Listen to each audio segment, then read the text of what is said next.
Shrimad home remedies में आपका स्वागत है। और हम आपको बताएंगे एक सीरियल किलर जिसका सर 150 साल से प्रिजर्व करके रखा गया है।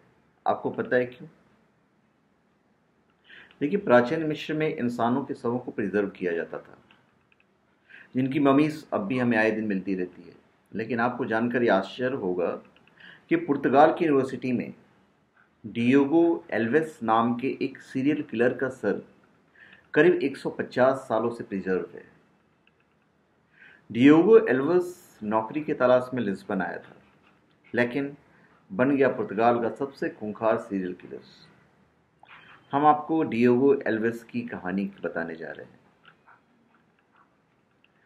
डियोगो का जन्म 1810 में स्पेन के गैलिसिया में हुआ था। वह जवानी के दिनों में काम की तलाश में पुर्तगाल की लिस्बन सिटी में आया था। काफ़ी मशक्क़त करने के बाद भी वो काम पाने में नाकामयाब रहा, जिसके चलते उसने क्राइम का सहारा लिया अपनी रोजी रोटी और अपने खाने पीने के हिसाब से। पहले वो जो लूटपाट जो करता था वो अकेले करता था, और उसके लूटपाट का रास्ता जो अपनाया था वो बहुत सिंपल था। एक नदी पे पुल बनी हुई थी, तो किसान जब बाजार जाते थे और वहाँ से जब बेच के सामान को आते थे तो वो उनको मारकर पैसे छीन लिया करता था और उन्हें पुल में धक्का देता था, लाश को। तो धीरे धीरे लोग गायब होने लगे। तो आखिर में फिर जो पुलिस महकमा था वो सतर्क हो गया कि भाई इतने लोग अचानक कैसे गायब हो रहे हैं, और वो भी तब सतर्क हुए जब उनकी लाशें पुल में मिली।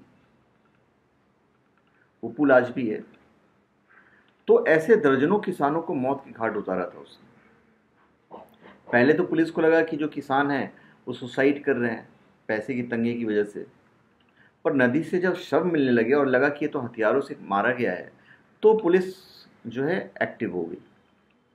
पुलिस ने जब जांच शुरू की तो डियोगो ने लूटपाट बंद कर दी और 3 साल तक अंडरग्राउंड हो गया। उसके बाद उसने फिर से लूटपाट शुरू की, पर अब जो उसको लूटपाट करने का तरीका था वो संगठित था। उसने और लोगों को मिला लिया जिन्हें पैसे की जरूरत थी, तो उसने एक गैंग बना ली और फिर बड़ी बड़ी वारदातों को अंजाम देना शुरू कर दिया। डियोगो ने इसके लिए काफी मात्रा में हथियार भी खरीद लिए थे, जिससे कि वो पुलिस के भी कभी कभी अगर मौका पड़े तो सामना कर सके। करीब 1 साल तक डियोगो ने दर्जनों लोगों को मौत के घाट उतारा। वो किसी को जिंदा नहीं छोड़ता था। डियोगो विक्टिम को कभी जिंदा नहीं छोड़ता था। लिस्बन पुलिस की रिपोर्ट के मुताबिक उसे लोगों को क्रूरता से मारने में मजा आता था। उस पर एक फिल्म भी बनी थी 1909 में, Os Crimes de Diogo Alves, और ये हिट फिल्म थी।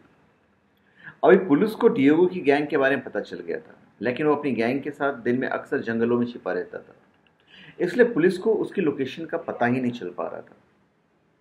तो इसी दौरान डियोगो ने अपने गैंग के साथ मिलकर लिस्बन के एक डॉक्टर के घर पे धावा बोला। अभी लूट के बाद उसने डॉक्टर का भी बेरहमी से कत्ल कर दिया और फरार हो गया। पुलिस को तुरंत इस घटना की जानकारी मिल गई और इस तरह पुलिस को शक हो गया कि डियोगो आसपास ही कहीं छिपा हुआ है।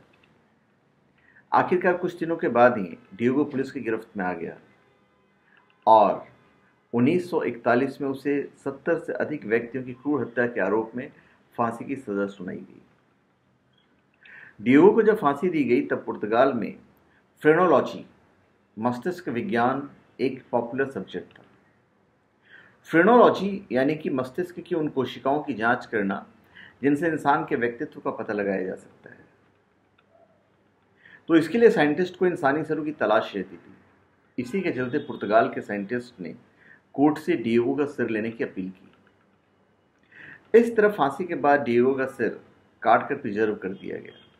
हालांकि उस दौरान साइंटिस्ट ने डियोगो के मस्तिष्क की जांच की, लेकिन वे उन कोशिकाओं की पहचान नहीं कर सके जिससे डियोगो के व्यक्तित्व का पता लगाया जा सके। इसके चलते डियोगो का सिर हमेशा के लिए प्रिजर्व कर दिया गया, जो अब भी लिस्बन की यूनिवर्सिटी में रखा हुआ है। तो धन्यवाद। आप हमारे चैनल से सब्सक्राइब करें और अपने कमेंट दीजिए। धन्यवाद।